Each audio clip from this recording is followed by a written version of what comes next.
So here we have the Mini Convertible on a 17 plate. I'm going to start off by showing you inside the boot, and then we'll hop in the car and run through some controls from there. As we approach the back of the car, you'll see that given the fact that it's a convertible, we have a decent amount of boot space there. You do have a 50-50 split folding rear seat to increase this space further too, should you wish to do that as well. Okay, now that we're inside the car, we're going to start with the dials. On the left, we have the rev counter, we have the speedometer in the middle, and over on the right-hand side, the fuel gauge for the car. Also in the middle, you can see the total miles. They are 29,306. You can have various different bits of information displayed above that, including a digital readout for the speedometer, should you wish to have that in that section there. If we back out to the steering wheel, on the left-hand side, we have cruise control and speed limiter, and over on the right-hand side, stereo and phone controls. The phone controls can only be used after you pair the phone up to the car, which is done over on the screen in the center just here. So under the telephone heading, and then underneath Bluetooth devices, you pair your phone from there. All the movement that I'm making on the screen is all being done using this dial just here. So you can do virtually everything from here, although there are a few options. So you can go to your main menu, for example, your telephone or audio, by pressing those buttons directly should you wish to.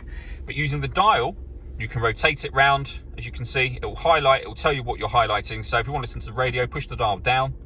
You can see we've got FM, AM and DAB. You can go into any one of those menus that you want to. Anytime you like, you can come back to the home screen. This is where you listen to your own music under Multimedia. We've got a few ways to do it. So we have USB input, Bluetooth audio and auxiliary input as well. We have the main volume for the stereo just here.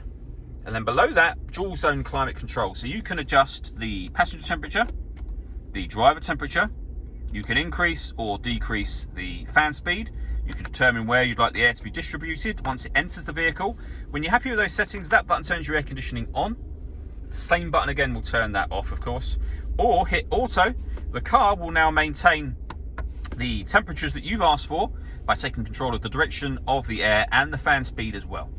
To override it, just press the auto button again and you go back to whatever setting you had it on previously, as you can see.